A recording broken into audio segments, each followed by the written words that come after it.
Ninja Gaiden 2004 is one of the greatest action games ever made in my opinion. The combat is deep and the gameplay is challenging and rewarding. Practice and patience go a long way. Every death should be a learning experience.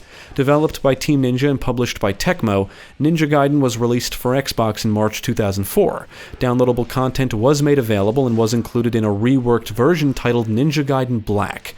In 2007, the game was released for PlayStation 3 as Ninja Gaiden Sigma, with extra content and improved visuals. Sigma was also released for PC, Switch, PlayStation 4, and Xbox One in June 2021 as part of the Ninja Gaiden Master Collection. For this review, I played the PC version. Since Sigma is more or less a remaster with new content, this review is primarily centered on the changes and how it compares to Ninja Gaiden Black. So if you're looking for a more in-depth review of the gameplay, please check out our review of Ninja Gaiden Black. This review will contain some spoilers, so if you're sensitive to spoilers, now is the time to stop watching. You have been warned. Now let's take a look at Ninja Gaiden Sigma and see what's new and different.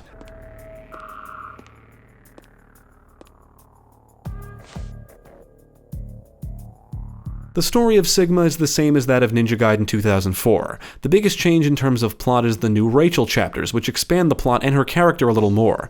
That said, you will get to play as Rachel in Sigma, and I cannot say I enjoyed her fighting style more than Ryu's, but she can pull off some cool moves with the Warhammer. She does not share equipment or items with Ryu, she can equip earrings and utilize sorcery, which is basically the same as Ninpo, and she can equip different hairstyles. The mission mode does return in the form of Ninja Trials, and Sigma adds in a survival mode. As the name implies, your objective is to survive and try and achieve a high score or karma.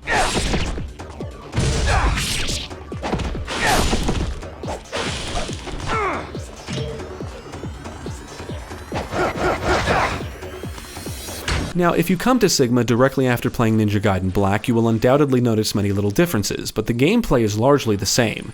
And if you want to see everything the game has to offer, you have to play through the story on each difficulty. However, some costumes or skins that were unlocked for beating the story on different difficulties were cut from Sigma, which is a little disappointing. A few environments are altered, some weapons are found in different locations, some enemies are changed around, and you'll face additional bosses. I think the most significant change is the mixing up of enemies for certain encounters. In many cases, you'll face different foes, which means you might have to change your strategy. Many changes make things more convenient, and some do make things more challenging.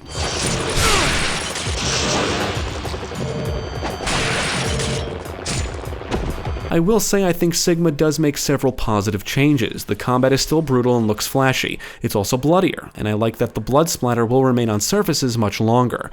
There are additional save and shop statues, which is something I really appreciate. I also noticed some were simply moved around. The additional save statues in particular resulted in less backtracking just to save progress. You can now switch between and activate items on the fly, but you cannot do that with weapons for some reason. Aiming the bow in first person still sucks, but at least the developers added a crosshair.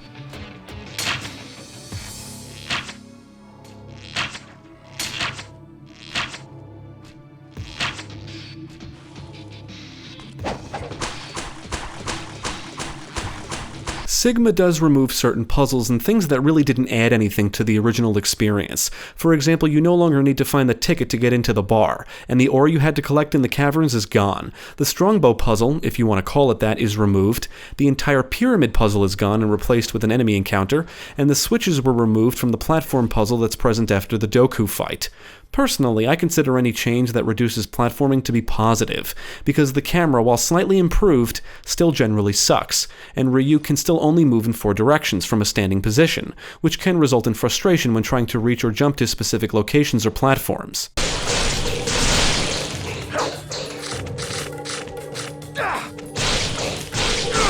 If you're a veteran of the original game, everything you learned can be applied in Sigma. All the techniques and Ninpo make a return, and the game will kick your ass if you don't know what you're doing. Surviving encounters is all about patience, practice, and experimentation.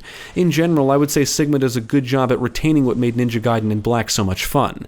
The rewarding and deep combat is basically unchanged. Since I played this directly after playing Black, I did have an easier time getting through the story mode, but it seems the developers did not address some of the exploits that can be utilized to defeat certain enemies and bosses. I do think the new Rachel chapters are unnecessary. Outside of engaging a new boss, there's not much new to see here, and they don't really add anything to the game other than extending the length of the story. Plus, switching to her after playing as Ryu for a while can be a bit jarring. She doesn't exactly move and fight the same way, nor does she have access to the same amount of tools. which is disappointing.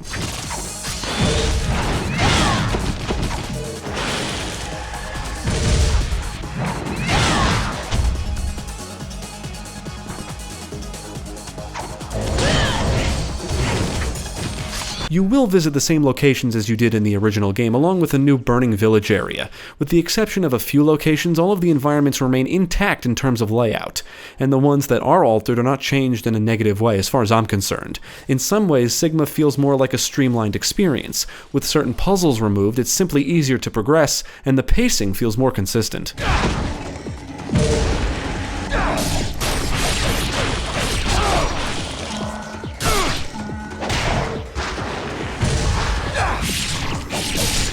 I have to say, the PC version of Sigma is a somewhat lazy port, but first I'll talk about the positives. The game will run in 4K and at 60 frames, and in general it looks better than the PlayStation 3 version. That said, I don't think Sigma's presentation has aged all that well. Yes, on the surface the textures and models are improved when compared to the original Xbox game, but I really hate the bloom lighting. At certain points the sky looked overbright and simply terrible. I did consult the game's PC Gaming wiki page before playing and learned of a few odd things that are disappointing for a game released in 2021, even if it is a port or a re-release. For one thing, this PC version does not support keyboard and mouse inputs. The game only supports 16:9 resolutions, and apparently it doesn't always render at the resolution you set, but there is a fix for that. Personally, I cannot say I encountered many issues myself, but I did notice a lot more load points than I did in Ninja Gaiden Black, which can be a nuisance. If you were to ask which game is better, Black or Sigma, I believe most players in the Ninja Gaiden community will tell you Black. Personally, I think both games are phenomenal. I prefer the presentation in Black, and it still holds up really well. Sigma is more accessible. Also, what was once exclusive to the Sony platforms can now be played on many others. I don't think the changes compromise the difficulty all that much, and the pacing is improved as a result. Black will make you work a little harder, and Sigma makes things a little more convenient, and alleviates some of the more mundane and/or tedious aspects.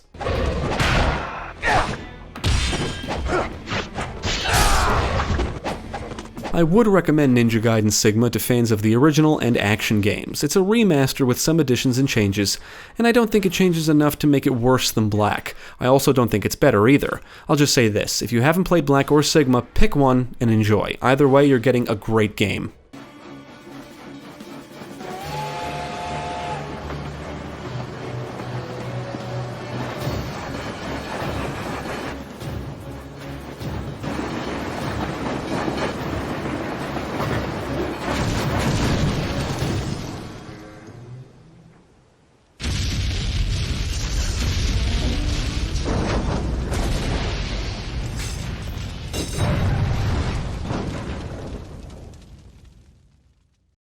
Thank you for watching. If you enjoyed this video, check out the rest of our channel, follow us at the links below, and you can also support us on Patreon.